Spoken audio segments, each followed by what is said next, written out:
வராகி தாயே போற்றி போற்றி.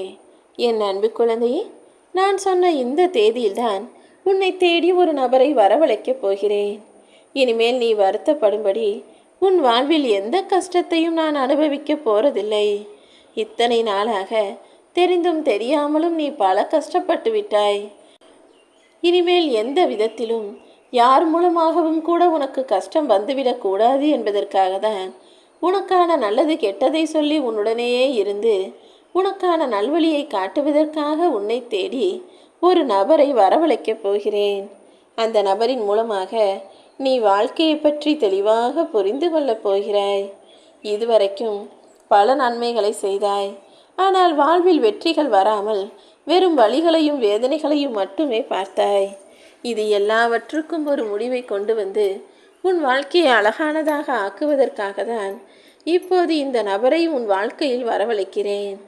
நீயும் எப்போது மனதை சமநிலையோடு வைத்துக்கொள். உன் புத்திசாலித்தனமும் திறமையும் ஆற்றலும் நிச்சயமாக உன் வாழ்வில் வெற்றியை தரத்தான் போகிறது. என் அன்பு குழந்தையான, என் மனதிற்கு பிடித்த பிரியமான பிள்ளையான நீ எதற்காகவும் கவலைப்படாதே. உன்னை விட்டு விலகி போகும் விஷயங்களையெல்லாம் சந்தோஷமாக வழி அனுப்பிவை. ஏனெனில் ஒரு விஷயம் உன்னை விட்டு போகிறது என்றால் உன் வாழ்வில் அதைவிட ஒரு சிறந்த பரிசை நான் உனக்கு கொடுக்கப் போகிறேன் என அர்த்தம். உன்னுடைய நல்ல மனதிற்காகவே, உனக்கான நல்லதை செய்து கொடுப்பதற்காக இந்த வராகி அம்மா நானும் உன்னை பார்ப்பதற்காக உன் வீட்டுக்கு கிளம்பி விட்டேன். நிச்சயமாக உன் தேவைகளையெல்லாம் அந்த நபராக நான் வந்து நிறைவேற்றி உன் அழகிய முகத்தில் அழகான புன்னகையை வரவழைக்கப் போகிறேன். இனிமேல் நீ எப்போதும் எதற்காகவும் கலங்காத அளவுக்கு, எப்போதுமே சிரிப்பும் சந்தோஷமும் புன்னகையுமாய் இருக்கும் அளவுக்கு உன் வாழ்வில் நானே இருந்து நல்ல விஷயங்கள் அனைத்தையும் நடத்தி தரப்போகிறேன். ஒவ்வொரு பிள்ளைகளும் சிறு வயசிலிருந்து கொஞ்சம் பெரிதாக வளர்ந்தவுடன் பென்சிலுக்கு பதிலாக பேனாவை உபயோகிப்பது எதற்காக தெரியுமா? சிறு பிள்ளையாய் இருக்கும்போது தவறு செய்தால் அதை மன்னித்து விடுவார்கள். பென்சிலில் எழுதும்போது தவறுகளை திருத்துவதும் அழிப்பதும் சுலபமாக இருக்கும். ஆனால் பேனாவால் எழுதிவிட்டால் எப்படி அதை சுலபமாக அழிக்க முடியாதோ அதே போல்தான் நீயும் கொஞ்சம் பெரிய பிள்ளையாகிவிட்டாய். இனிமேல் தவறாக எதுவும் செய்யக்கூடாது. அதை அழிப்பதும் திருத்துவதும் கஷ்டம் என்பதை உணர்த்துவதற்காக தான். ஒவ்வொரு மனிதருக்கும் அவர்கள் வாழ்க்கையை சுற்றி நடக்கிற பல விஷயங்களிலேயே வாழ்க்கையை பற்றிய புரிதல்கள் இருக்கிறது. நீயும் அதை உணர்ந்து கொள்ள தயாராக. ஒவ்வொரு விஷயத்தையும் நான் உனக்கு நேரடியாக வந்து சொல்லவில்லை என்றாலும் பல விஷயங்களை சூட்சுமமாக உணர்த்தி கொண்டுதான் இருக்கிறேன். ஒரு நல்ல விஷயத்தை செய்யும் போது தொடர்ந்து தடங்கள் வருகிறது என்றால், அல்லது ஆரம்பிக்கும் போதே ஏதாவது தடை வருகிறது என்றால், இது உனக்கு சரியான முடிவை தராது என்பதை உணர்த்துவதற்காக தான். எப்பொழுதும் ஒவ்வொரு விஷயத்திலும் நான் உனக்கு ஏதாவது ஒரு விஷயத்தை புரிய வைக்க சூட்சுமமாய் எதையாவது கண்களில் காட்டிக்கொண்டுதான் இருக்கிறேன் என் செல்லமே. அதை புரிந்து கொண்டு நீதான் உன் வாழ்க்கையை வாழ வேண்டும். உன்னால் பயன் கிடைக்கும் வரைக்கும், நீ மற்றவர்களுக்கு உதவி செய்யும் வரைக்கும், உன்னை நல்லவன், வல்லவன், அமைதியானவன், பொறுமையானவன் என சொல்லும் இந்த உலகம் எப்போது உன்னால் பயன் இல்லை, நீ எதையும் செய்ய மாட்டாய் என தெரிய வருகிறதோ அப்போதே இந்த உலகத்திலேயே நீதான் கெட்டவன் என உன்னை குறை சொல்ல ஆரம்பித்து விடுவார்கள். இதுதான் மனித குணம். தேவையென்றால் ஓடி வந்து தேன் மாதிரி சிரித்து சிரித்து பேசும் மனிதர்கள் தேவையில்லை என்றால் தேள் மாறி கொட்டக்கூட தயங்க மாட்டார்கள். இதை புரிந்து கொண்டு மனிதர்கள் மீது முழு நம்பிக்கை வைக்காமல் கொஞ்சம் கவனமாகவே இருக்க பழகு.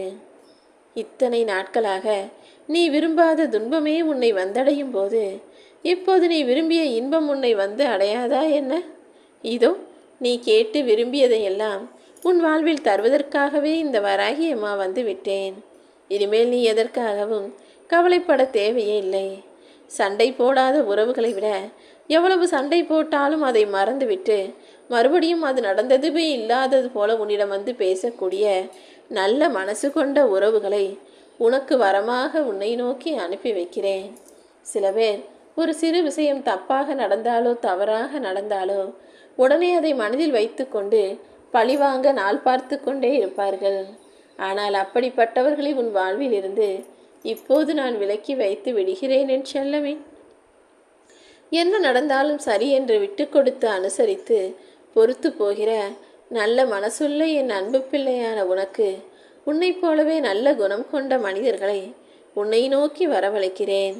சில பேரிடம் நீ என்னதான் நன்றாக பேசினாலும் பழகினாலும் அவர்களுக்கு ஒரு காரியம், அவர்களுக்கு ஒரு தேவை என்றால் சுயநலத்தோடு நடந்து கொள்வார்கள். அவர்களுடைய உண்மை குணம் அப்படிப்பட்ட சந்தர்ப்பங்களில் வெளியே வந்துவிடும். இத்தனை நாட்களாக அவர்களின் உண்மை குணத்தை மறைத்து வைத்திருந்தது அவர்களின் திறமை என்பதை புரிந்து கொள்.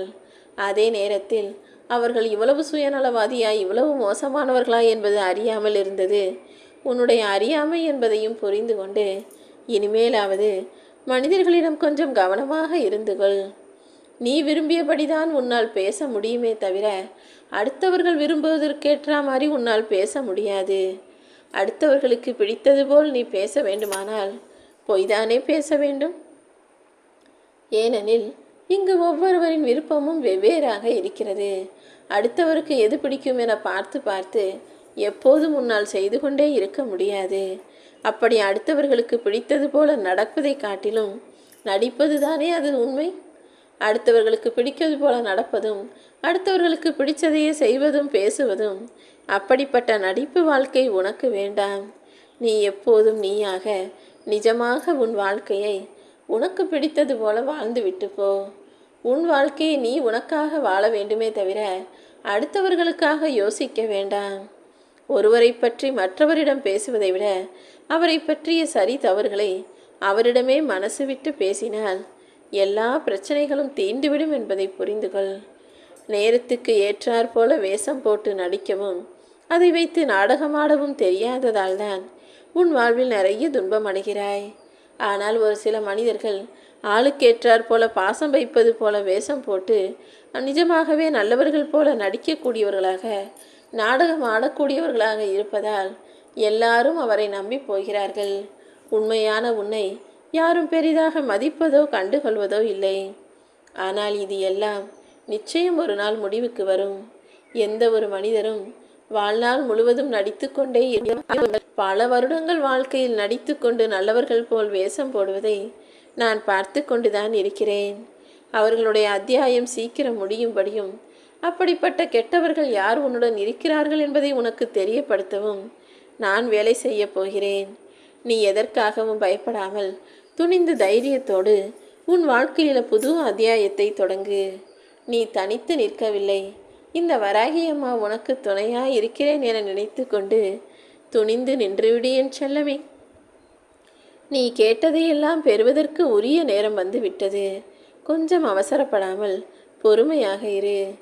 எந்த அளவுக்கு பொறுமையோடு காத்திருக்கிறாயோ அந்த அளவுக்கு மிகப்பெரிய அற்புதமான அழகான விஷயங்கள் நிச்சயமாய் உன் வாழ்க்கையில் உன் கைகளில் வந்து சேரும். ஓம் ஸ்ரீ வராகி போற்றி போற்றி.